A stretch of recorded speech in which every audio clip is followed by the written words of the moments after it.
Ils sont 1500 actifs de par le monde et 60 d'entre eux se réveillent chaque année.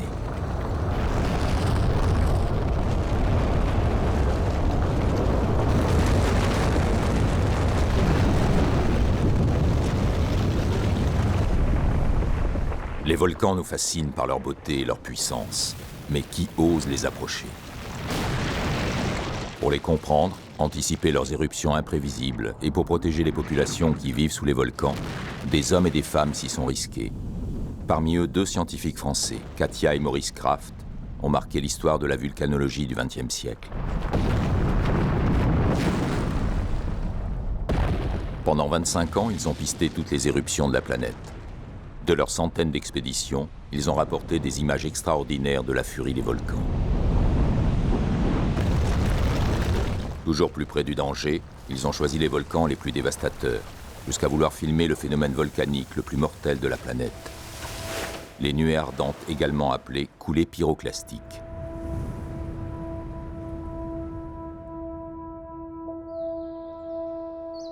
Dans cette quête ultime, ils ont perdu la vie sur les pentes du volcan Unzen Fugendake.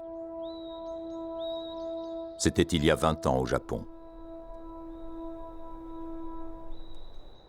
Nous sommes le 3 juin 1991. La ville de Shimabara, située au pied du volcan, s'éveille après une nuit paisible. On le voit là. Les pompiers, les journalistes, les scientifiques, tout le monde attend que le volcan se manifeste. Les autorités ont évacué les habitants des villages menacés. Katia et Maurice Kraft attendent toujours un hélicoptère pour survoler le volcan. Pourquoi? Il y avait eu tellement d'avertissements, tellement de signes avant-coureurs, et il y a eu tant de victimes.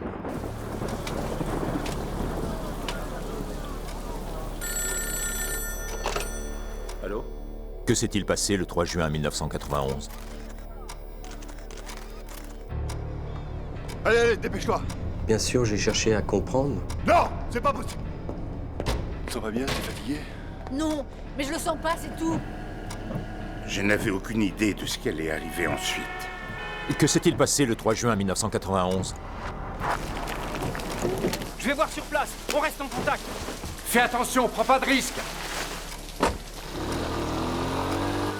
Personne n'aurait pu concevoir l'ampleur de la catastrophe. Que s'est-il passé le 3 juin 1991?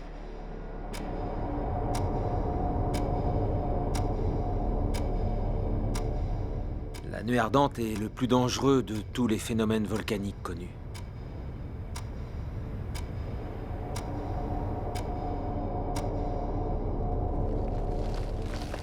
Si vous êtes surpris par une nuée ardente, vous n'avez pas la moindre chance de survivre.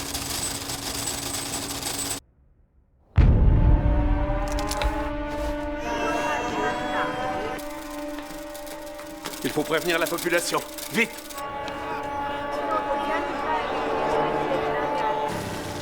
Juste après 16 heures, nous avons ressenti une terrible secousse et le ciel s'est assombri. En quelques secondes, il faisait nuit. Il va exploser!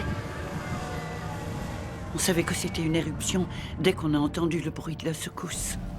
Ça devient trop dangereux, reviens, tu m'entends? Est-ce que tu me reçois? Je dois aller tout de suite au point d'observation. Est-ce que vous me comprenez? Au point d'observation. Cette fois, y a plus aucun doute! Mon mari est là-bas.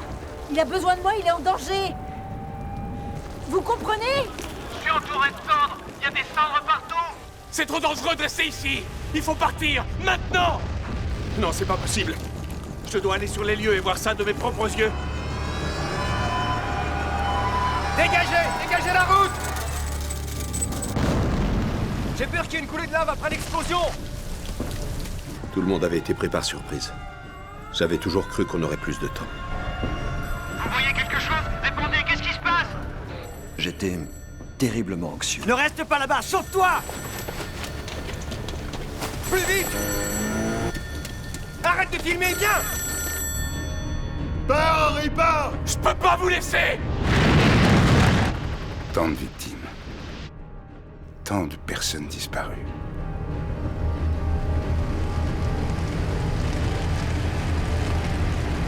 Abritez-vous! Attention! Attention, couchez-vous! Non! Que s'est-il véritablement passé? Grâce aux images tournées à l'époque et à une reconstitution fidèle de la tragédie minute par minute, nous allons plonger au cœur de l'action face au volcan tueur.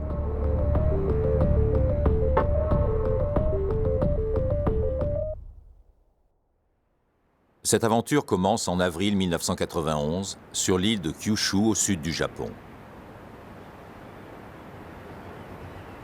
Shimabara est une ville tranquille, au pied d'un volcan endormi depuis 300 ans. Une montagne où l'on va se promener en famille le dimanche. En novembre 1989, plusieurs secousses se sont produites dans la baie de Tachibana. Le volcan est sous la surveillance du professeur Ota, un vulcanologue érudit mais qui n'a jamais affronté d'éruption. Au bout de 6 mois, l'épicentre des secousses s'est déplacé sous le dôme du Fugondake. Notre mission principale consistait à anticiper une éruption. Donc nous surveillions avec attention toute forme d'activité sismique.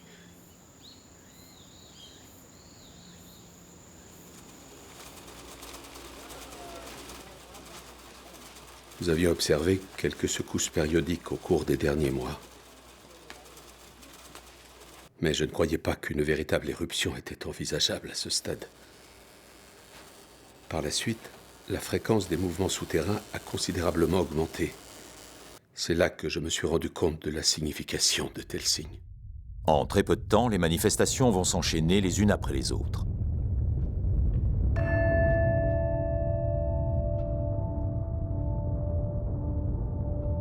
Dès le début du mois de mars, l'activité volcanique s'est soudainement intensifiée. Et à partir d'avril, les fumerolles sont devenues de plus en plus nombreuses, plus fréquentes et surtout de plus en plus sombres.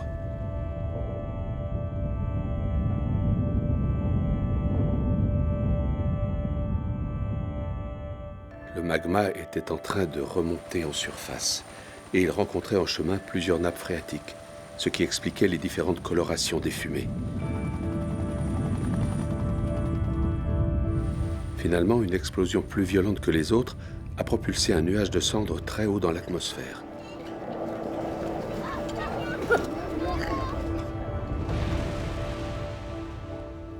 Il n'y avait plus de doute, le magma allait bientôt apparaître.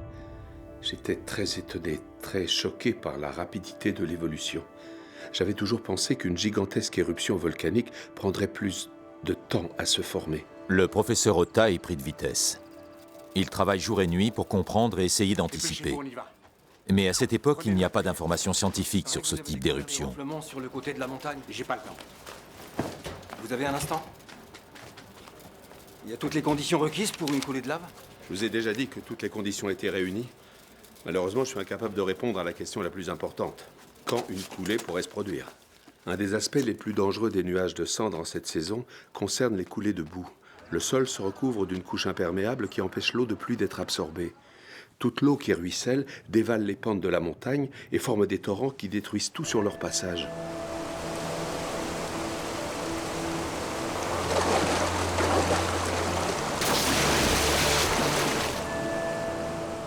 Les pompiers sont les premiers mobilisés. Nous avons retrouvé l'un d'entre eux, Taniguchi. Il nous a emmenés sur le lieu où il a perdu ses compagnons. Alors, comment ça se présente pour le moment? Il faut renforcer le lit du ruisseau au niveau du pont. On nous avait ordonné de nous poster au sud de Kitakamikoba, où le torrent risquait de constituer un danger.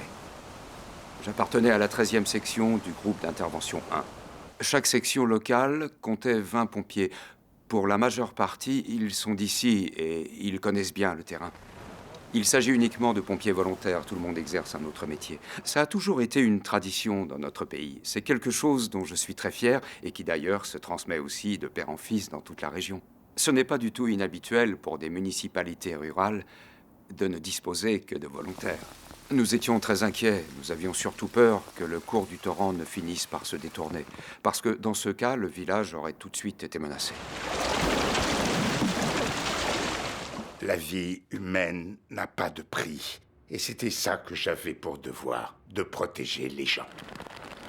Le maire est alors le seul habilité à prendre les décisions pour la population.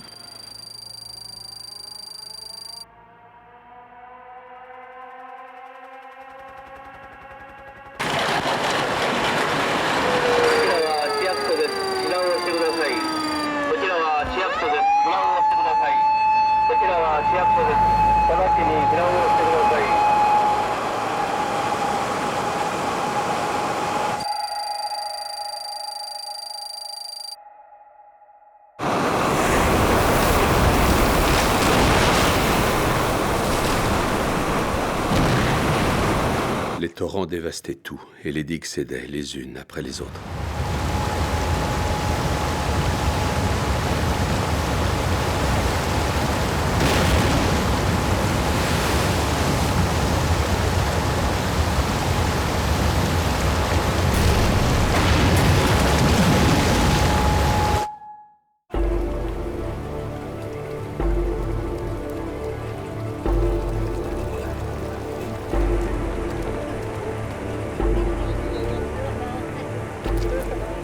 Jamais de ma vie je n'ai vu de monstre. Et ce jour-là, c'est pourtant l'impression que j'ai eue en voyant dévaler un énorme rocher le long du torrent. Les débris étaient partout et les cendres envahissaient toute la ville. La situation était grave et j'ai installé un centre de crise et j'ai fait évacuer le village. À 5h30, je vais officiellement donner l'ordre d'évacuer les zones les plus directement concernées. Monsieur le maire, s'il vous plaît. Combien de zones y a-t-il? Les forces de l'ordre sont agressées. Ordre d'évacuation immédiate. Tous les habitants doivent quitter leur domicile sur le champ.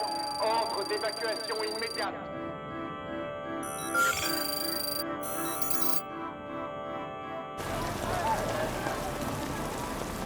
C'était extrêmement difficile pour la population. C'est très dur de dire aux gens de quitter leur domicile. Mesdames, Messieurs, bonjour.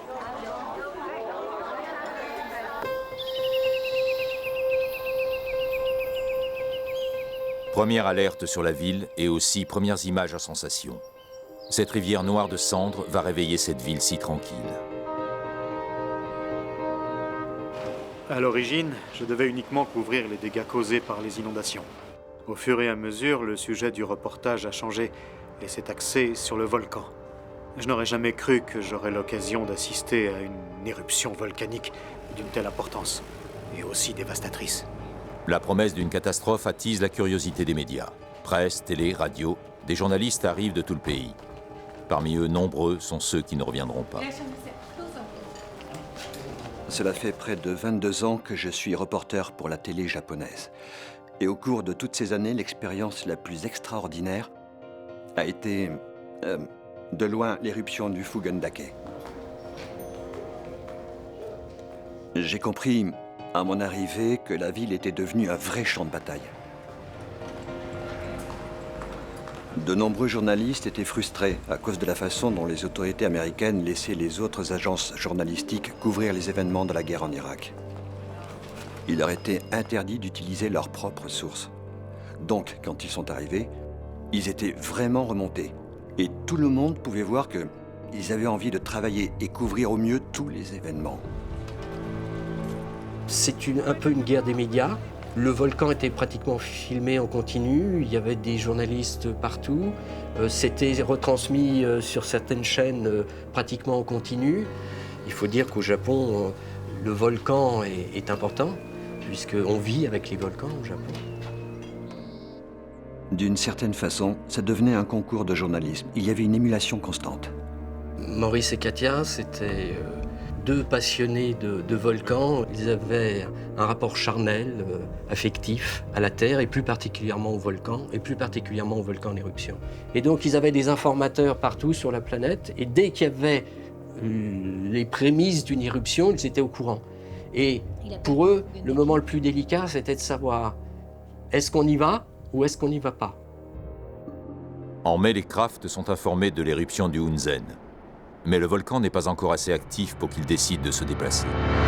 Le moment décisif a eu lieu le 20 mai 1991. Professeur, on a des images prises depuis l'hélicoptère. Qu'est-ce que c'est? Je ne savais pas qu'un dôme de lave s'était formé dans le cratère. Regarde, qu'est-ce que c'est? Ça y était pas hier. Attends, je vais aller chercher mes juments.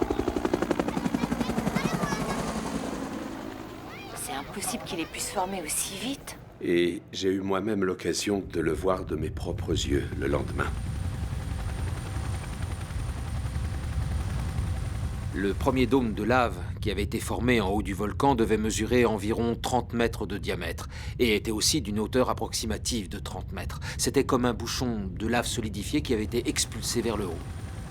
Le magma souterrain avait créé ce dôme dans la cheminée du volcan. pour ensuite le repousser vers la surface. Un peu comme un tube de dentifrice, jusqu'à ce qu'il refroidisse. Donc le dôme est en état d'évolution continuelle, et sous l'énorme pression du magma, l'ancienne lave solidifiée s'écarte pour laisser passer la nouvelle. C'était tout à fait inattendu.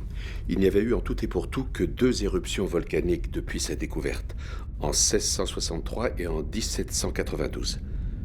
Nous savons par les documents de l'époque que pendant ces 2 éruptions, de la fumée s'était élevée du cratère et que des coulées de lave étaient apparues sur le côté, mais qu'elles descendaient très lentement, à une vitesse d'environ 30 mètres par jour. Nous nous attendions tous à ce que des coulées de lave apparaissent et qu'elles descendent à flanc de montagne, comme lors des éruptions précédentes. Mais la lave a atteint le cratère à la surprise générale. Pour la plupart des volcans en activité à travers le monde, on peut s'attendre à voir une éruption tous les 100 ou 200 ans en moyenne. Mais ce type de mouvement sismique, suffisamment puissant pour créer un dôme de lave, se produit environ tous les 4 ou 5 000 ans. Ce dôme est en réalité une gigantesque bombe prête à exploser. C'est Nakada, alors tout jeune scientifique, qui sera le premier à trouver les traces d'un phénomène rare auquel ils n'ont jamais été confrontés.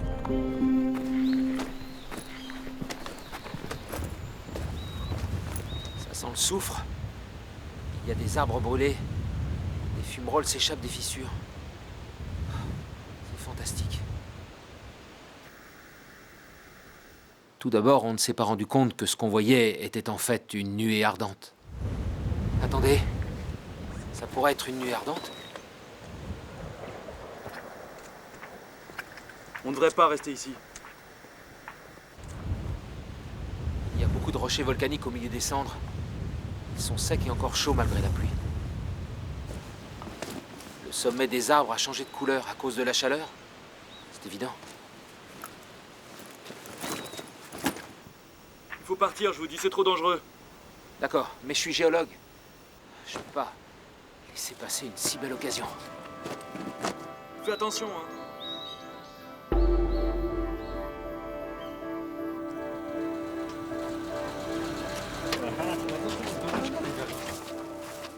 C'est le rocher que j'ai récupéré hier dans la montagne. Il indique clairement que l'éruption qui va se produire pourrait être très différente de ce que nous avions prévu. Ça va déclencher la panique. Tous les éléments sont réunis pour engendrer une nuée ardente. La plus tristement célèbre est celle qui s'est produite à la Martinique en 1902, au cours de l'éruption du Mont Pelé. Elle a tué 28 000 personnes et totalement calciné la ville qui se trouvait pourtant à 8 km du cratère. Il faut savoir que la nuée ardente est le plus dangereux de tous les phénomènes volcaniques connus. C'est une sorte de nuage qui est composé à la fois de roches volcaniques, de cendres, de divers débris et qui peut atteindre des températures extrêmes qui varient de 100 à 1000 degrés Celsius et peut se déplacer à une vitesse de plus de 100 km/h. Donc il est tout à fait possible que l'intégralité de l'île de Kyushu soit détruite. Nous étions tous confrontés pour la première fois à ce genre de phénomène. C'est très délicat. Quand est-ce que nous devrions annoncer la nouvelle? Et comment la présenter à la presse et aux habitants? De toute façon, il faut éviter à tout prix que la panique l'emporte. Oui, mais si des vies humaines sont dans la balance, j'estime qu'en tant que scientifiques, nous avons le devoir et l'obligation de prévenir la population. Si vous êtes surpris par une nuée ardente, vous n'avez pas la moindre chance de survivre. Katia, Maurice Kraft, merci beaucoup d'être avec nous sur ce plateau. Vos films, vos photos sur les volcans ont fait le tour du monde. Ces images sont celles du mont Luzen-Fugendake. Qu'est-ce que ça vous évoque? Ouais, c'est un peu comme si le puits de Dôme allait péter. Là, vous exagérez un peu, franchement, non? Ah, pas du tout, non. Le puits de Dôme est un volcan gris comme le Fugendake. Donc c'est pas très rassurant ce que vous nous dites là? J'ai rencontré les Kraft pour la première fois à Hawaï, quand je leur ai dit que j'utilisais leurs travaux, leurs divers ouvrages avec mes propres étudiants. Ils ont été très flattés. Une toute dernière question. Qu'est-ce que vous pouvez nous expliquer ce que l'on appelle la nuée ardente? Eh bien, c'est l'enfer. C'est comme si l'enfer fonçait sur vous. Et si vous êtes dedans, inutile de courir. Là, vous vous dites que vous avez eu tort de cotiser à une caisse de retraite toute votre vie. Katia photographiait, Maurice filmait. L'idée, c'était de faire aimer les volcans. C'était de transmettre la démesure des volcans. Les Américains les appelaient les volcanoes devils, les diables des volcans, parce qu'ils avaient la particularité Étant donné qu'ils étaient indépendants financièrement, qu'ils n'appartenaient à aucune faculté, on ne leur disait pas, ben non, on n'a pas les crédits pour pouvoir aller sur cette éruption. Ils nous ont fourni des photographies formidables. Leurs livres sont plus impressionnants les uns que les autres. Pour tous les volcanologues, c'est la référence. Et donc, il y avait cette complicité sur le terrain, une complicité où ils n'avaient pas besoin de se parler. Parce qu'il y a un proverbe japonais qui dit « Ishin denshin », de mon esprit à ton esprit. Et ils avaient cette capacité à se comprendre sans se parler. À cette époque, nous ignorions totalement comment se créait une nuée ardente ou une coulée pyroclastique. Il n'y avait aucun document sur sa formation. Nous devions nous contenter de témoignages sans valeur scientifique. Mais grâce à Maurice et à Katia, nous avons enfin pu étudier les photos et les films qu'ils ont pris de l'évolution de la coulée pyroclastique qui l'accompagne généralement. Ils se sont très vite intéressés aux volcans gris, c'est-à-dire, comme Maurice le disait, les volcans tueurs. C'est-à-dire des volcans qui, d'un seul coup, vont décapiter 450 mètres de montagne et vont donner des coulées pyroclastiques, des coulées de boue sur des dizaines de kilomètres dans les vallées. Donc, Maurice et Katia sont partis filmer tous ces phénomènes, en se disant, ben voilà, il y a des populations qui vivent au pied des volcans, et qu'est-ce qu'on peut faire pour elles ? Surtout après l'éruption du volcan Nevado del Ruiz en 85, où 22 000 habitants ont péri dans une coulée de boue en Colombie. Donc ils ont été choqués parce que on savait qu'il y allait avoir une éruption. Et rien n'a été fait pour évacuer ces personnes. Et à ce moment-là, ils se sont dit on va faire une cassette sur les risques volcaniques qui vont montrer les 7 grands risques volcaniques. Parce que évacuer un volcan en éruption, c'est très difficile. Il faut convaincre les populations, vous allez arrêter l'économie, donc au bout de 2 ou 3 jours, les gens veulent revenir. Or, si le volcan n'a pas explosé au bout de 2 ou 3 jours, eh bien c'est très difficile de continuer d'essayer de convaincre les populations. On a eu beaucoup de mal à faire comprendre aux gens le risque qu'ils couraient. Ils ne savaient pas du tout ce qu'était une coulée pyroclastique. J'ai décidé d'aller moi-même sur les lieux en hélicoptère pour essayer de comprendre à quoi correspondent les changements d'activité sismique que nous avons relevés. D'après les sismographes, il y a de nombreuses explosions souterraines en ce moment. Alors on devrait pouvoir noter des réactions en surface. Mais jusqu'à présent, je n'ai remarqué que la présence accrue de fumée noire. Et les... Regardez là-bas, professeur. Ça y est, ça commence. C'est incroyable, c'est gigantesque. Le 25 mai, le professeur Ota et la population ont la surprise de voir en direct la première coulée pyroclastique de leur vie. Je n'avais encore jamais entendu parler de nuée ardente. Vous avez vu ? Le signal que Maurice et Katia attendent pour aller au Japon vient de se manifester.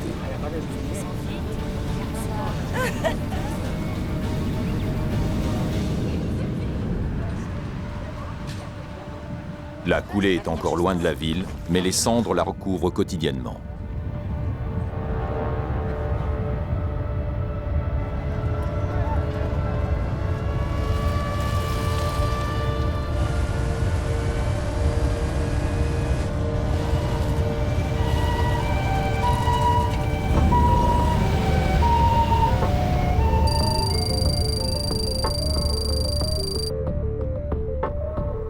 C'était comme une véritable averse de cendres.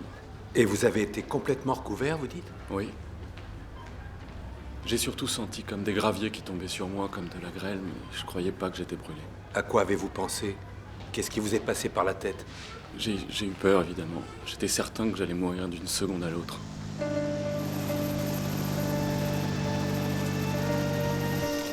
Mesdames et messieurs, j'ai en ma possession un communiqué de presse dont je dois vous faire part. Aujourd'hui, à 11 h, une coulée pyroclastique s'est répandue sur 2,5 km environ, dans le secteur de la rivière Mizunachi et menace directement des habitations. Le volcan est toujours en activité et il est à redouter que d'autres phénomènes de type coulée pyroclastique se produisent. Nous vous invitons donc à la plus grande vigilance. Je vous remercie. Mais c'est quoi une coulée pyroclastique? Tout ce que je peux te dire, c'est que si ça arrive, il faut s'abriter ou se jeter à terre et se couvrir le visage le plus vite possible. Je sais pas si c'est aussi dangereux que les coulées de boue. Moi, j'ai bien failli me faire emporter. Les habitants ne sentent pas la menace. Leur priorité, c'est le tabac qui pousse sur les pentes fertiles du volcan et la récolte doit commencer. C'est au maire que revient la décision de faire évacuer les habitants. J'ai donc conseillé à tous les gens du village de se tenir prêts en cas de nécessité. J'ai insisté. J'ai dit que chaque habitant, s'il restait, courait un danger mortel. Oui, on arrive, c'est Yamashita. Dès qu'on aura fini ici, il faudra aller aider Sato. Oui, d'accord. Personne ne se rendait vraiment compte du danger. La plupart des gens qui étaient censés être évacués étaient des fermiers de 50 ou 60 ans. C'était dur pour eux de tout laisser en plan. Ils avaient très peur de perdre leur récolte. Ils se demandaient ce qu'allait devenir leur maison, tous les biens qu'ils devaient laisser sur place. Certains anciens n'avaient pas du tout envie de quitter leur foyer. Ils voulaient rester discrètement chez eux. Y a quelqu'un? Y a quelqu'un? Alors qu'est-ce que vous faites toute seule ici, grand-mère? Le chef de notre section avait reçu des ordres très stricts du maire et il nous a dit d'aller vérifier toutes les maisons. Vous pouvez pas rester là, c'est trop dangereux. Allez, préparez vos affaires et suivez-moi. Dépêchez-vous.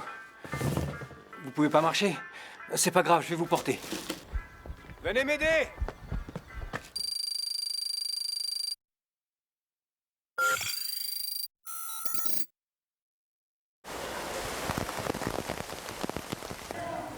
Nous espérions tous pouvoir retourner chez nous dès que le volcan se serait calmé. Je n'aurais jamais pu imaginer une seconde que tout le village allait disparaître.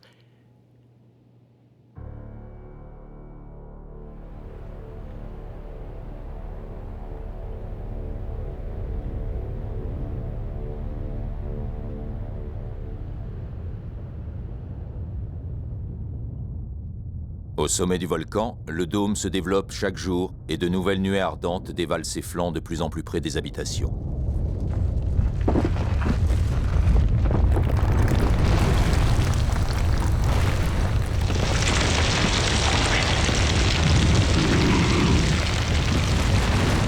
Ces images vont faire le tour du monde. Nous venons tout juste d'apprendre que le volcan Fugendake vient de se réveiller et que des coulées de lave sont visibles. Des blocs de lave ont été vus sur le flanc est de ce Katia, volcan. viens voir. Et les scientifiques prévoient de nouvelles émissions de lave. Une des raisons pour lesquelles Maurice et Katia sont allés sur le mont Hunzen, c'est qu'ils voulaient filmer des coulées pyroclastiques. Bon, ils en avaient déjà vu sur l'Augustine en Alaska en 86, où là, ils étaient approchés d'une coulée pyroclastique à moins de 200 mètres. Et il y a peu de personnes au monde qui ont pu approcher de coulées comme ça à moins de 200 mètres. Mais ils voulaient filmer ce qu'ils n'avaient pas encore filmé. Et est-ce que tu peux nous réserver une chambre à l'hôtel? Ce serait gentil, on te rembourse dès qu'on arrive, bien sûr. Oui. Et merci beaucoup. Oui. Je trouve pas la pellicule. Harry! Maurice était un boulimique d'images, était un boulimique dans tous les sens du terme même, et surtout en images. Et donc, il n'était jamais content de ce qu'il avait. Et il souhaitait réaliser des prises de vue qui soient encore plus près, qui soient encore plus démonstratives sur le déroulement des phénomènes. C'est pour ça qu'ils sont partis sur le mont Hunzen.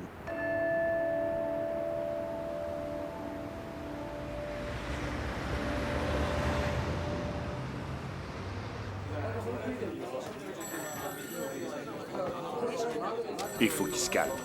Vous me tenez informé. Je vous remercie. Oui, je passe sur le terrain. Ah, mettez la liste des gens ici, je viens vous voir. Le centre de crise envisage actuellement d'étendre l'ordre d'évacuation à des secteurs supplémentaires. 252 familles, soit en tout 1094 personnes, ont déjà été priées de quitter leur foyer en attendant la fin de l'alerte. L'éruption qui s'annonce risque de faire des dégâts matériels et naturels importants. C'est précisément ce que viennent filmer les Kraft. L'action dévastatrice d'une nuée ardente sur une zone habitée. Harry Glicken, leur contact, est un géologue américain qui parle couramment japonais. Harry a miraculeusement survécu à l'éruption du Sainte-Hélène en 1980. Il va accompagner les Kraft dans cette ultime mission. C'est des journalistes étrangers? Oui, on dirait. Tu crois qu'ils viennent... Alors, la vie est belle dans les universités japonaises? Ça peut aller. Au fait, est-ce qu'il y a du nouveau? Tu as trouvé un poste aux États-Unis? Non, toujours pas malheureusement. À croire qu'ils me rendent responsable de ce qui s'est passé. Mais ne dis pas de bêtises. Tiens, donne-moi les clés. Je vais conduire. Tout le monde ne peut pas se vanter d'avoir survécu à l'éruption du mont Sainte-Hélène. Et grâce à cette expérience, Harry, t'as écrit une brillante thèse sur les avalanches de débris. Hey, les scientifiques américains vont être super jaloux d'apprendre que t'es ici, avec nous, en train de filmer la coulée pyroclastique du Fugendake. Allez, en voiture.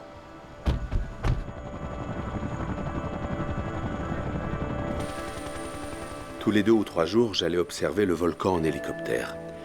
Je voulais mesurer la progression de la coulée pyroclastique pour essayer de prévoir sa trajectoire.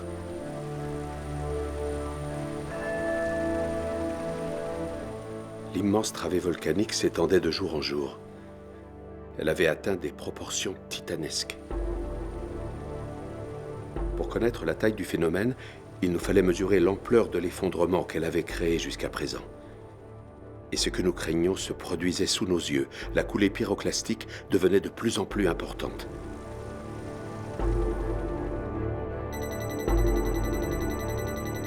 C'est une bombe à retardement.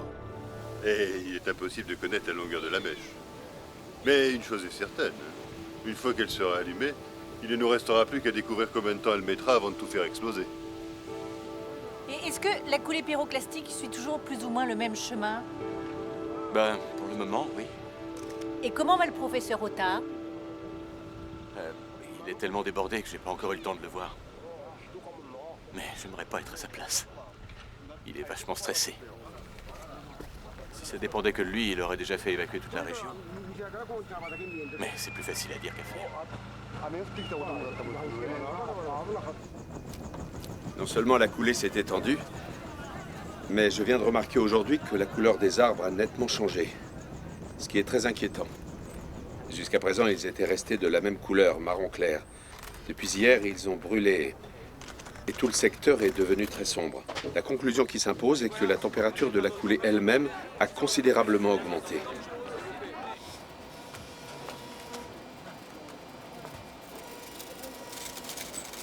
Professeur, les Kraft ont téléphoné et ils ont dit qu'ils allaient venir au centre. Ils aimeraient beaucoup vous parler. J'étais sûr qu'ils ne résisteraient pas. On ne les appelle pas les diables des volcans pour rien, ces deux-là. Je connaissais déjà leur surnom, mais pourquoi on les a baptisés comme ça, professeur? Tout simplement parce qu'il ne se passe pas une seule éruption dans le monde sans qu'ils soient sur les lieux. C'est comme si les volcans les attendaient. Les Kraft sont finalement venus le 29, mais c'est à peine si je les ai croisés. J'avais un rendez-vous important et j'étais déjà au volant de ma voiture quand ils sont arrivés. Ota avait les moyens de l'observation. Les Kraft avaient l'expérience de ce type d'éruption. Mais durant ces 4 jours dramatiques, ils ne vont jamais se rencontrer. Bonsoir. Mets-toi à l'abri. Merci. Comment tu vas? Bonsoir Maurice, ça va? Je t'en prie, entre. Attention. Ça fait plaisir d'être là.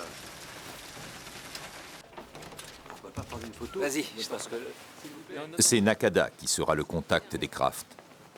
Pendant ce temps, un événement inédit mobilise la ville. À force d'assécher la végétation, les coulées pyroclastiques ont fini par embraser la forêt. Avis à la population. Soyez attentifs. Nous vous demandons de respecter les consignes de sécurité. Soyez très prudents.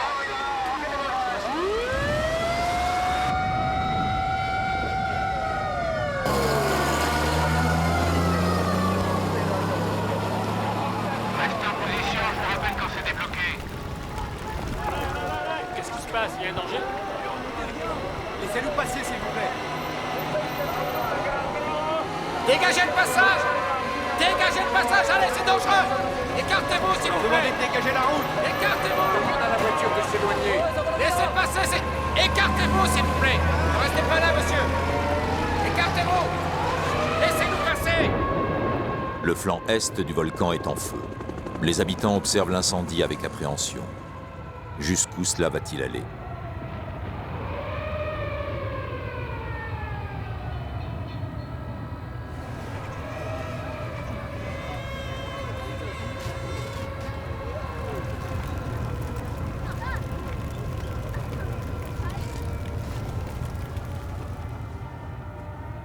Vous devez donner l'ordre aux pompiers de faire évacuer le centre rural le plus vite possible. C'est extrêmement urgent. Il se trouve en plein sur la trajectoire de la coulée. Où est-ce que nous pouvons reloger les gens? Je ne sais pas. Mais ils doivent aller de l'autre côté de la route, en tout cas. Même les pompiers ne se rendaient pas compte du danger. Ils continuaient à se rendre dans des zones que j'avais désignées comme étant trop exposées à la coulée. Les journalistes doivent aussi descendre au sud de la route. Le terrain où ils se trouvent est terriblement instable. Très bien. Vous pouvez compter sur moi. Je vais immédiatement prévenir le maire. Je suis persuadé qu'il écoutera vos conseils. Au revoir. Je vous rappelle bientôt.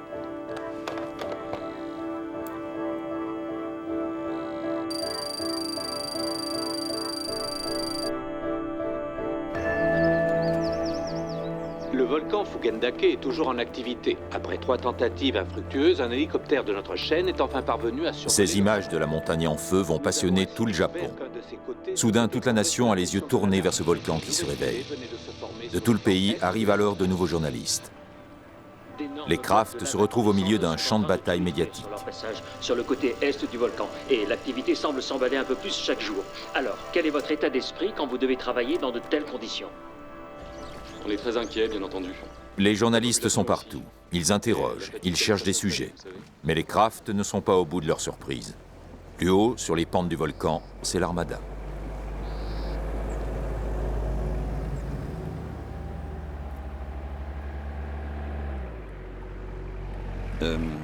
Le point d'observation, c'est-à-dire l'endroit où toutes les différentes équipes de journalistes avaient installé leur matériel et pointé leurs caméras vers le volcan, était à peine à 700 mètres immédiatement en dessous du couloir. Alors là, on est au Titan, le point d'observation. C'est la meilleure vue qu'on ait du volcan. La montagne est juste devant nous. L'endroit est légèrement surélevé. On est à 40 mètres au-dessus de la rivière Mizunachi, où les débris ont fini leur course. En théorie, ici, on est à l'abri.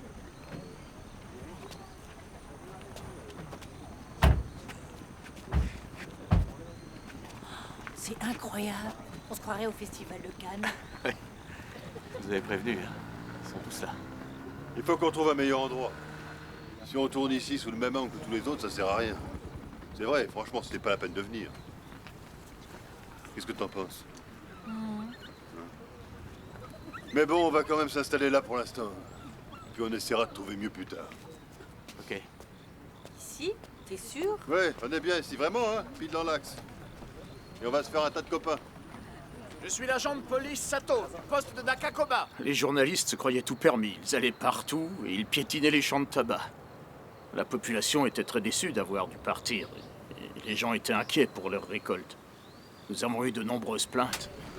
Écoutez-moi, je suis désolé de vous apprendre cette nouvelle, mais ce secteur fait à présent lui aussi l'objet d'un ordre d'évacuation générale de la part du maire. La raison en est simple, c'est parce que cet endroit aussi est jugé trop dangereux. Veuillez prendre votre matériel et partir immédiatement. Ça n'a rien de drôle. Il ne s'agit pas d'une plaisanterie, et je vous rappelle que j'ai le pouvoir de verbaliser. Quelle perte de temps. Personne n'écoute ce que je dis. Quel manque de respect. Ils n'ont plus peur de l'uniforme maintenant. Allons bon. Les journalistes étrangers, vous manquez plus que ça. Hé, vous là-bas, vous n'avez pas le droit de piétiner les cultures. Descendez de là tout de suite. Allez, allez, descendez de là, ça suffit. Pensez un peu aux autres. Hein? Respectez leur travail.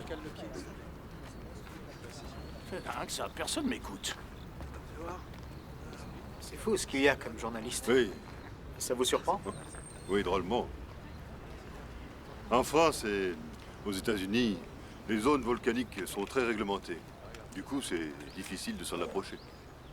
Katia et moi sommes sans doute les seuls à être assez fous pour enfreindre la loi. Les journalistes japonais doivent être vraiment courageux pour pénétrer dans un secteur interdit. Ou imprudent. Lequel des deux? Au Japon, une demande d'évacuation n'a pas force de loi. Comme personne ne veut être obligé à faire quoi que ce soit, même si on sait que c'est dangereux, on reste. Ça y est, t'es prêt à tourner? On peut commencer? Katia! Tu peux venir, ils sont prêts. Est-ce que votre épouse travaille toujours avec vous? À ma connaissance, c'est la seule femme vulcanologue au monde, n'est-ce pas? C'est exact. Elle n'a pas l'air comme ça, mais au total, elle a couvert plus d'éruptions que moi. Elle a été confrontée à des situations extrêmement dangereuses. Elle est vraiment très perspicace. Et combien de fois vous êtes-vous trouvé dans des situations dangereuses? Eh bien, une bonne vingtaine. Oh, bien plus que ça. Je le sais parce que, à cause de ça, j'ai un complexe d'infériorité. Et parfois, je me dis que je devrais la pousser au fond du cratère, mine de rien. C'est le seul moyen que j'ai de la rattraper un jour. Je me sers d'elle pour donner une échelle de comparaison dans mes documentaires. Étant donné qu'elle n'est pas très grande, les phénomènes qui se passent derrière elle semblent énormes. Je crois que la prochaine fois, je devrais épouser une hobbit. Depuis combien de temps travaillez-vous ensemble sur les volcans? Ça fait 23 ans maintenant. Et nous avons assisté à une bonne centaine d'éruptions, oui. Combien d'heures de pellicule avez-vous filmé? Je dirais 500 heures minimum. Ma première impression d'eux était qu'ils formaient un couple assez disparate physiquement. Maurice était quelqu'un de très grand, alors que Katia était frêle. C'était vraiment frappant. Maurice faisait 2 fois sa taille, au moins. Le contraste entre eux était vraiment saisissant. Je me souviens aussi que Katia parlait très bien l'anglais. Est-ce votre première visite au Japon? Oh non, non, non. Nous sommes déjà venus ici de nombreuses fois pour donner des conférences. Donc, nous connaissons bien les volcans de la région. C'est vrai? Ce serait bien quand même si on trouvait un hélico. Non? Pourquoi êtes-vous venu cette fois-ci? Vous avez déjà filmé tellement de volcans de par le monde. Les Américains nous ont appelés les Volcano Devils. Les diables des volcans? Oui, les diables. C'est votre surnom? Oui. Parce qu'on essaie toujours de s'approcher le plus près possible d'une éruption. Et il y a 3 raisons qui justifient cela. La première, c'est qu'il n'y a aucun moyen de savoir combien de temps une éruption va durer. Certaines ne durent que quelques heures, d'autres des semaines, voire des mois, ou même des années. J'ai un zoom qui marche pas, je sais pas pourquoi. T'as qu'à le réparer? Et la seconde raison est qu'il est très important que l'on soit sur place avant que l'éruption ait eu lieu, quand des signes commencent à apparaître. De cette façon, nous pouvons étudier l'évolution de l'éruption et en tirer de nombreuses conclusions pour essayer de prévoir d'autres activités volcaniques à venir. Et la 3e raison, j'aimerais filmer des nuits ardentes. Je ne savais pas ce qu'étaient les nuées ardentes, et je leur ai donc demandé de me fournir quelques explications. Ils m'ont expliqué comment elles se formaient et qu'une grosse coulée de ce type pouvait descendre à grande vitesse le long du volcan. Ils m'ont dit aussi que rien au monde ne pouvait résister à sa chaleur, que sur son passage, tout était immédiatement carbonisé. Mangez des pommes. Il m'a vraiment aidé à comprendre à quel point ces phénomènes étaient dangereux. Et ses conseils ont été inestimables. J'en ai ensuite discuté avec l'équipe et nous avons décidé de fuir les lieux à la première alerte. Je pense que sans Maurice et Katia et leurs précieux conseils, notre existence aurait pu être en péril. Cette interview m'a sauvé la vie. Monsieur Glicken, quel aspect géologique étudiez-vous au juste? Je m'intéresse tout particulièrement aux différentes strates qui composent les volcans et les avalanches de débris qu'ils rejettent sous forme de coulées de boue. Cette rivière va se trouver directement sur la trajectoire de la prochaine coulée pyroclastique. Elle va être en première ligne. Parce que vous ne doutez pas qu'il va y en avoir une autre. Est-ce que ça pourrait arriver aujourd'hui? Qui sait? En revanche, si le phénomène se reproduit, ça risque d'être à plus grande échelle. La première coulée mesurait 2,5 km. S'il y en a une autre, elle sera encore plus longue. C'est terrifiant. Ouais. Merci. Très vite, tout le monde sait que les Kraft sont là et qu'ils se sont installés dans une zone non recommandée. Ota est mal à l'aise. Les Kraft rendent légitime une occupation du terrain dont il ne veut pas, mais qu'il n'a pas le pouvoir d'interdire. La première, c'est qu'il n'y a aucun moyen... Et regardez, c'est les Kraft. C'est le point d'observation, on dirait, non? J'ai déjà averti plusieurs fois les journalistes que ce secteur était très dangereux. Ils devraient aller s'installer ailleurs. Vous croyez que les Kraft vont filmer au même endroit que tout le monde? Je suis certain qu'ils essaieront de se rapprocher du cratère demain. C'est comme ça qu'ils ont toujours procédé. Ils veulent être aux premières loges pour filmer les phénomènes le plus près possible. C'était des sommités dans le milieu de la recherche. Plusieurs personnes m'ont dit que leur présence les rassurait, qu'avec leur expérience, rien ne pouvait leur arriver. Je n'avais aucune autorité pour leur dire ce qu'ils devaient faire. C'est nous qui étions leurs élèves, en quelque sorte. Oh, Maurice, regarde. J'ai eu la chance d'assister à tant d'éruptions en 23 ans. Même si je devais mourir demain, je m'en ficherais. Monsieur Glicken, quel aspect Salut Harry, géologique c'est toi. étudiez-vous au juste? Oh, dis donc, je trouve que tu passes très bien la télé, Harry. Je m'intéresse tout particulièrement aux différentes strates. Quand ils arrivaient sur une zone éruptive comme le volcan Hunzen, en principe, Maurice et Katia essayaient de se faire une vision de la topographie des lieux. Et donc, ils louaient des hélicoptères. Et là, tous les moyens, aussi bien petits avions qu'hélicoptères, étaient réservés par les médias. Et je sais que Maurice et Katia pestaient du fait de l'impossibilité pour eux de voir la configuration des lieux. C'est quand même pas croyable qu'on n'arrive pas à trouver d'hélico. Demain, on ira plus haut. Si tu veux, mais c'est pas en répétant 100 fois la même chose que tu changeras quoi que ce soit. Tiens, regarde cette photo-là. Elle est intéressante, non? Justement, elle était prise par hélicoptère. Oui. J'ai toujours adoré tes prises de vue en hélico. À 2 jours de la tragédie, le volcan se retient. Le calme règne, il n'y a rien à filmer, rien à raconter. Pour alimenter leurs 20 heures, les journalistes cherchent des histoires partout où ils peuvent.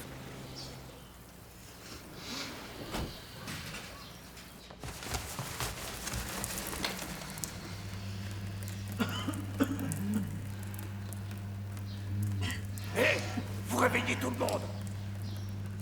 Vous devriez pas mettre vos projets sous le nez des gens. On a eu tellement de mal à s'endormir. Pourquoi vous venez ici? Vous allez réveiller les enfants, partez. Tout le monde est épuisé, laissez-nous tranquilles. Hé! On vous parle, un peu de respect. Hé!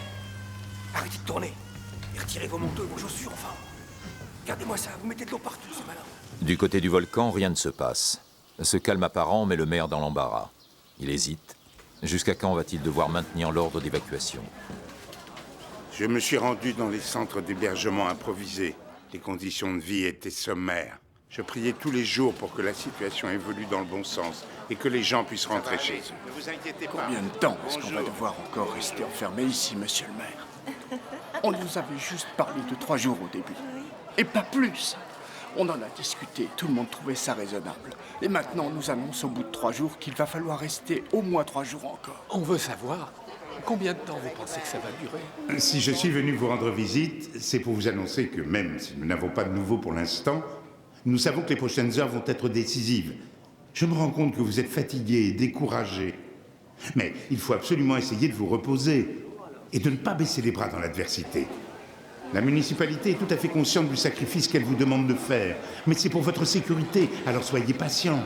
Mais je suis bientôt à terme, j'ai pas envie d'accoucher dans un gymnase. Je pense qu'on s'est déjà montré assez patient comme ça. On sait très bien pourquoi on est censé rester ici, mais... Que vont devenir nos animaux? Les vaches et les cochons qu'on a laissés chez nous? Que vont devenir nos plantations? On a travaillé tellement dur toute l'année pour avoir de bonnes récoltes. Si ça continue, on va tout perdre. Et ma famille finira par mourir de faim.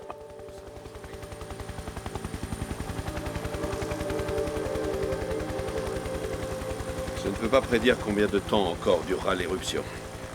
Le seul élément qui soit certain, c'est que l'activité volcanique est loin d'être terminée. Pourquoi? Il y avait eu tellement d'avertissements, tellement de signes avant-coureurs, et il y a eu tant de victimes. Pourquoi n'a-t-on pas évité la catastrophe? Le professeur Ota n'a pas le pouvoir et le maire va craquer. Oui, j'ai pesé le pour et le contre, mais pas pour tous les districts. Certains secteurs sont plus directement exposés que d'autres. Je vais donc demander aux habitants des zones de Kitamikoba et de Minami-Kamikoba de rester à l'abri pour le moment. Est-il sage d'annuler l'évacuation pour les 3 autres secteurs? Ils ne risquent plus d'être menacés par la coulée? Je comprends, mais la population souffre trop à cause de la durée de l'évacuation. Il faut absolument faire quelque chose pour les aider. Je crains que le remède ne soit pire que le mal, et qu'à cause des conséquences économiques, les gens ne veuillent mettre fin à leur jour. À quoi sert de les protéger du volcan si c'est pour les voir mourir de faim parce que toutes leurs récoltes ont pourri sur pied et leur bétail est mort? J'ai la joie d'annoncer une levée partielle de l'alerte. Les 3 secteurs concernés sont les suivants. Les gens avaient envie de retourner chez eux, ne serait-ce que pour une journée, voire pour quelques heures seulement. Et comme il ne pleuvait plus et que les coulées de boue avaient cessé, j'ai levé l'état d'alerte.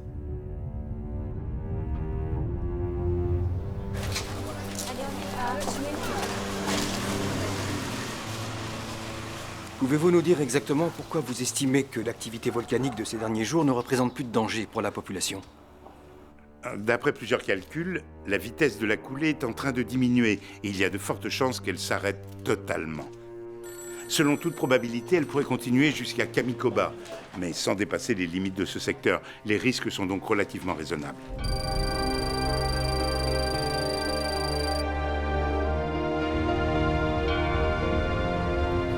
Vous êtes certain de votre décision? Je l'ai prise en mon âme et conscience, oui.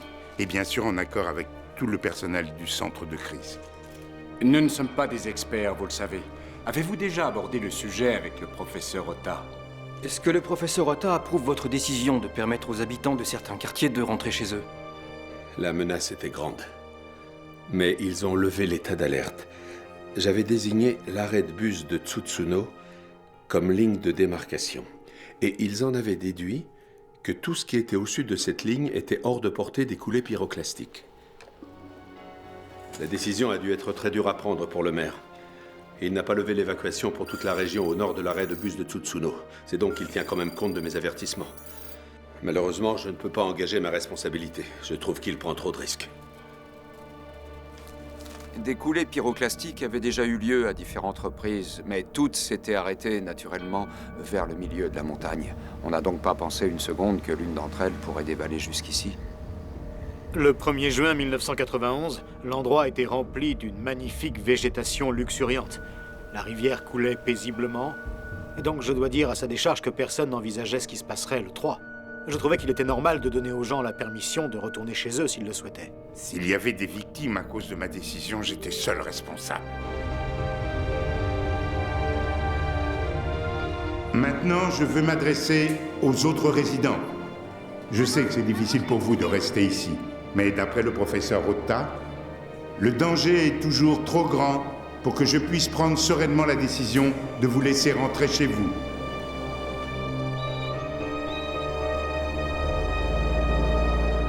Comme l'avait prévu Ota, les Kraft vont se rapprocher du cratère. Maurice veut des images exclusives et filmer la coulée de face. Prends le trépied, s'il te plaît. Ah ah. Bon, c'est très bien, là, non?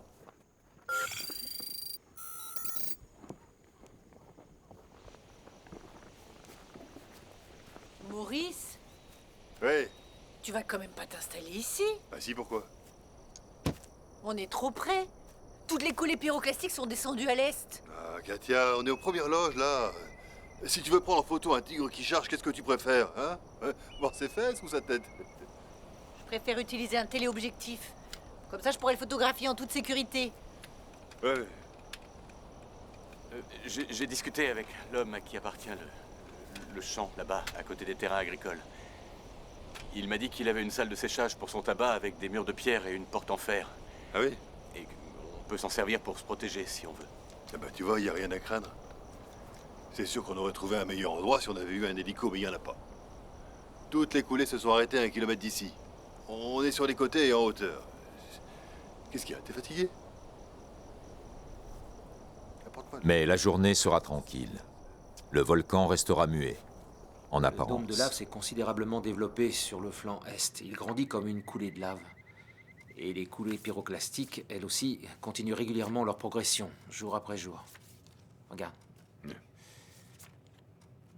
Au fait, le professeur Ota m'a demandé de vous dire qu'il estimait que c'était trop dangereux de vous rendre sur le point d'observation.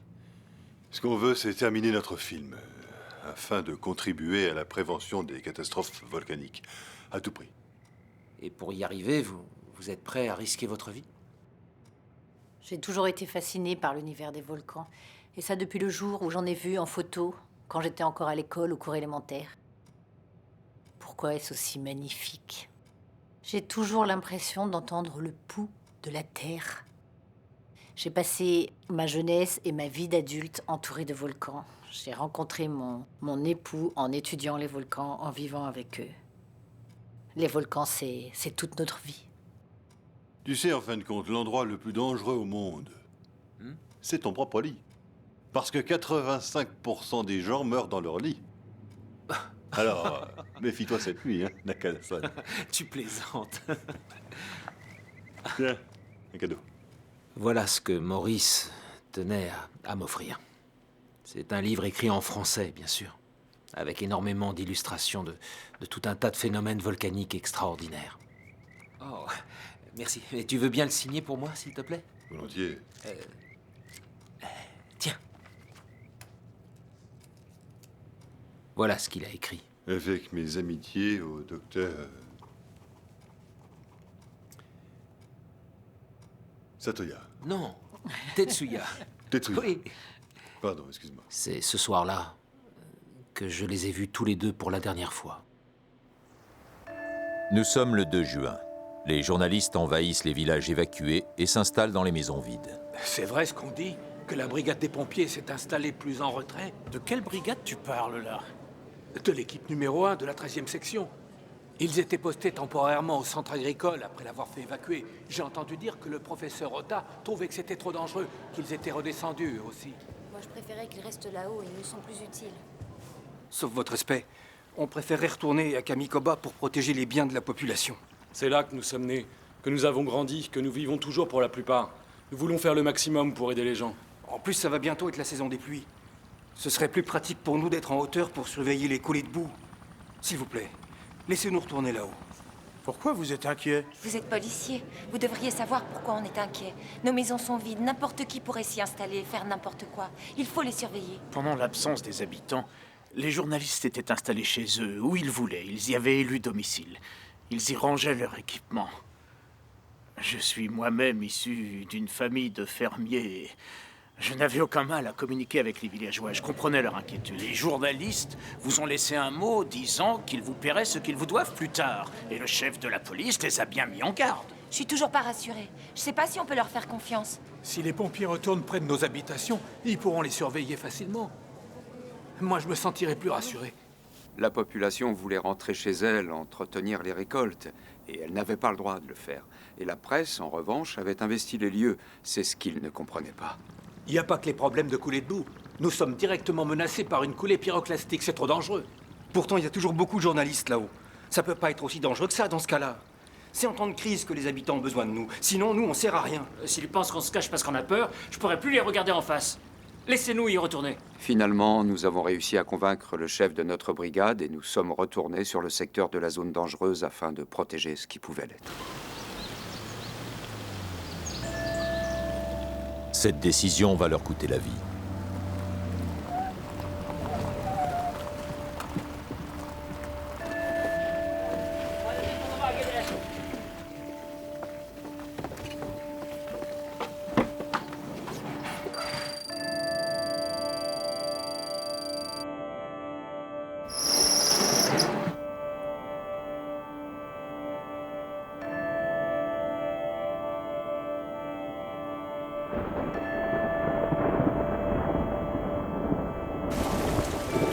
La journée du 2 juin sera une fois de plus trompeuse.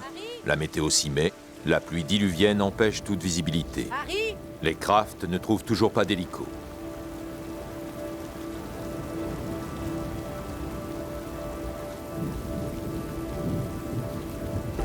Et les journalistes n'ont rien à livrer à leurs antennes. C'est déjà assez fatigant comme ça, si en plus il y a la pluie. Hé, vous pouvez pas rester là. C'est une zone à risque. Oui, tout de suite, allez. La présence d'un nouveau dôme de lave a pu être observée aujourd'hui. Les conditions météorologiques se détériorent, laissant craindre de nouvelles coulées de boue dévastatrices. D'après le dernier rapport de la station météo d'Unzen, de grosses quantités de cendres volcaniques se seraient accumulées sur le flanc est de la montagne.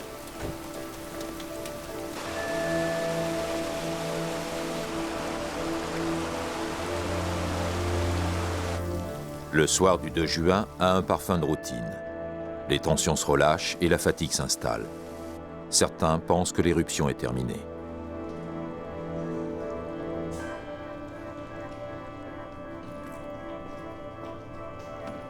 Chez les journalistes, les équipes de nuit remplacent les équipes de jour.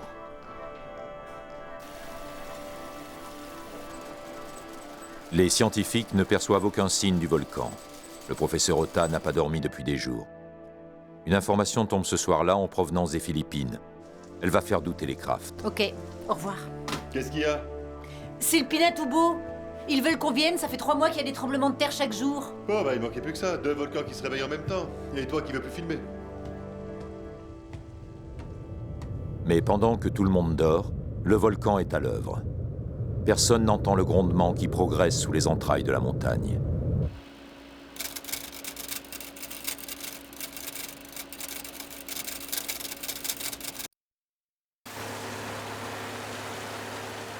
Nous sommes le 3 juin. Une nouvelle journée commence et elle ressemble à toutes les autres. Nous assistons à la formation d'une nouvelle zone de dépression se déplaçant d'est en ouest dans le courant de la journée de demain et qui apportera avec elle de fortes pluies et de violents orages localisés.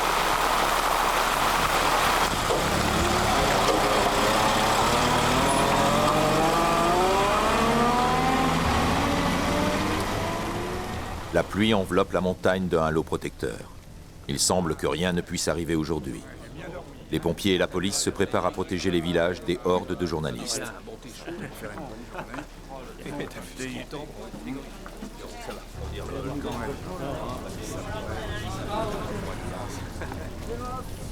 Je passais chaque jour, je les connaissais tous ceux qui s'étaient portés volontaires pour revenir. Bon allez, faut que j'y aille, salut les gars et bon courage! Maurice et Katia n'ont toujours rien tourné. Katia veut partir aux Philippines, mais Maurice veut sa nuée ardente. Mais sans vision aérienne, il est aveugle. Et il sait qu'il prend d'énormes risques. Nico est cloué au sol. Oh non, non, non, pourquoi? Les vols sont tous annulés à cause du mauvais temps. Désolé, je suis désolé, mais on C'est ne pas peut possible. vraiment rien y faire. Non! Maurice, sois patient. Mais c'est pas la patience qui va m'aider à fumer ce volcan. Regarde! On n'y voit rien, il y a un brouillard à couper au couteau et pas moyen de savoir ce qui se passe là-haut.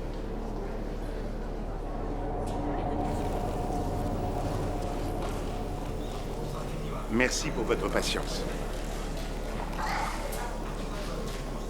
C'est bien, vous en profitez pour vous faire masser. Allez, courage. Au revoir.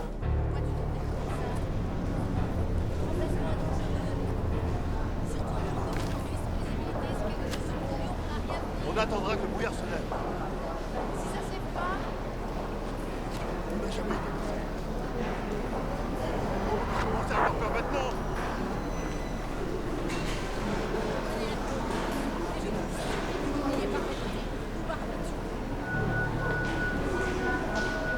Ça va bien. T'es fatigué?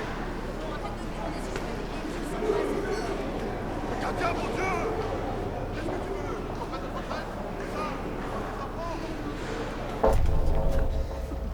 Aujourd'hui, on va tester le récepteur de l'école du secteur 3 pour voir s'il capte normalement les données envoyées par le sismographe placé sur le flanc est. On a eu pas mal de petits problèmes de réception à cause des interférences. On devrait en profiter pour les régler. Ouais, et faut pas oublier de changer les piles de tous les autres capteurs, hein.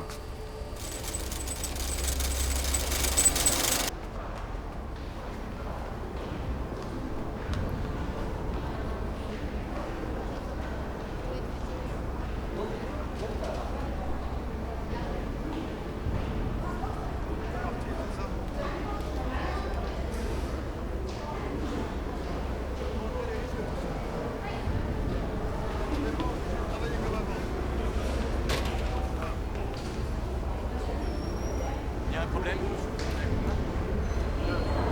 Allez, en route, on y va. Allez, viens, viens. À tout à l'heure.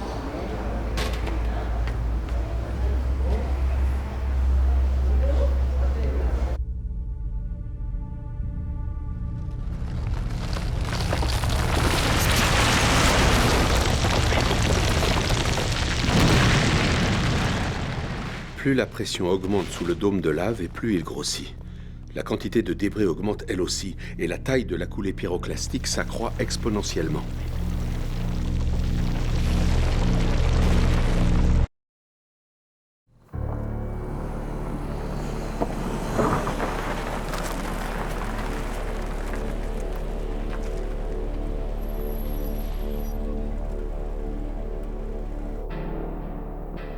Le 3 juin, vers 2h30, mon rédacteur m'a demandé de retourner sur le terrain pour faire de nouvelles prises de vue de la montagne. C'est comme ça que je me suis retrouvé ici, en compagnie de tous les autres journalistes qui se relayaient 24 heures sur 24 au point d'observation pour traquer le moindre frémissement du volcan. Tu crois qu'on est en sécurité ici? J'en ai aucune idée. Ils m'ont dit que Maurice s'était installé plus loin, en amont. Il tenait absolument à avoir un autre angle de prise de vue que moi et mes collègues. Mais c'est pas vrai. C'est par rapport à Katia? Quoi? Je te demande si tu râles par rapport à Katia. C'est le brouillard qui m'emmerde, on n'y voit rien du tout. Voilà, c'est tout.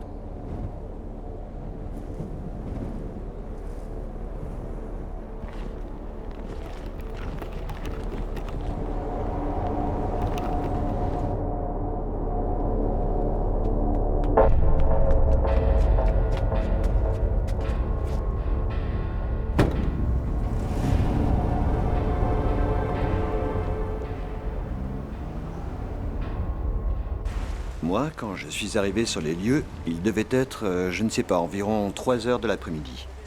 Je me suis renseigné et quelqu'un m'a dit qu'Inoguchi, le caméraman, venait tout juste de s'en aller pour être en première ligne devant le poste d'observation.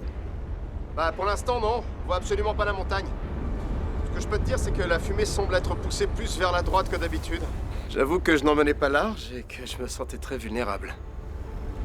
Mais d'un autre côté, j'étais juste derrière un des plus célèbres volcanologues du monde et je me suis dit qu'il devait savoir ce qu'il faisait, qu'il connaissait les dangers des volcans et sa présence m'a soulagé. Nous étions nettement plus en aval de la montagne et la visibilité était si mauvaise que le sommet était totalement invisible.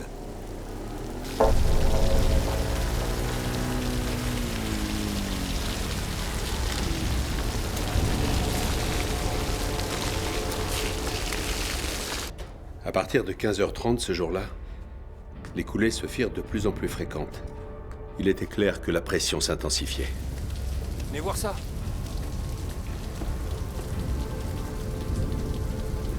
Incroyable.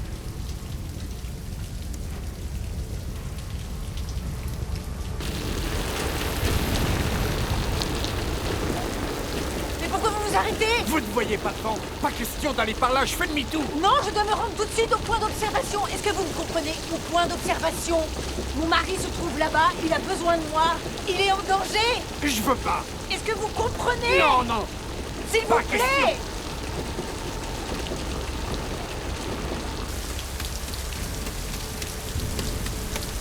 C'est quand même pas possible de faire un truc pareil, non?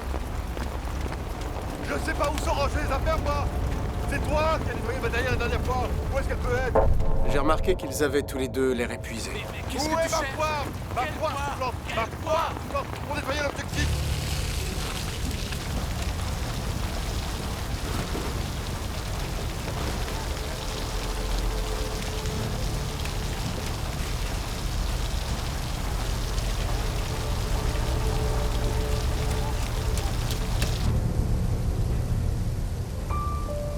Ici l'unité numéro 1 de la section 13 basée au centre agricole. Est-ce que vous me recevez? Ici l'unité section 13 du centre agricole, répondez. Je vais voir sur place, on reste en contact. D'accord, mais fais attention, prends aucun risque.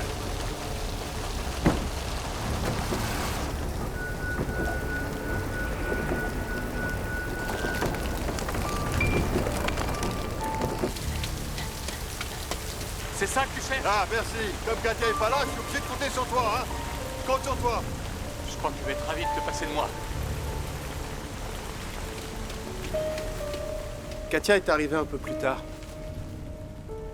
Comme nous avions installé la caméra juste derrière eux, à un moment, elle s'est retournée vers nous et elle a fait un geste pour voir si elle ne nous gênait pas. J'ai répondu « Non, non, ça va, c'est ok, t'es pas dans l'axe. »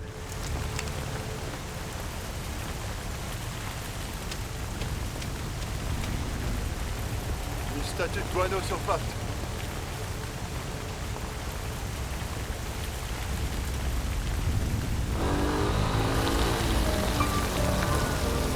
Ça ne sert à rien de rester ici par ce temps. C'est ridicule, allons. Vous ne pouvez rien voir du tout. Alors parfait. Si jamais il y a une coulée pyroclastique qui fonce sur vous, vous ne pourrez pas la voir. Vous ne pourrez même pas la filmer. Vous savez que c'est dangereux. Alors fichez le camp tout de suite. En y allant par la route, le point d'observation des crafts était environ 200 mètres plus haut. Oui, les crabes sont allés se mettre là-bas. Au fait, le Hobbit a envoyé un fax aux Philippines. S'il y a des coulées pyroclastiques sur le Pinatubo, elles descendront sur les flancs ouest et nord-ouest du volcan en suivant le lit des rivières.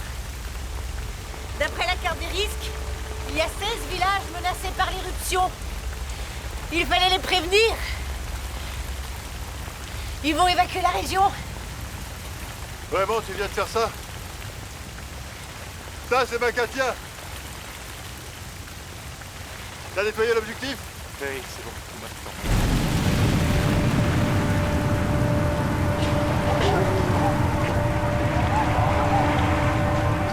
Ça va exploser!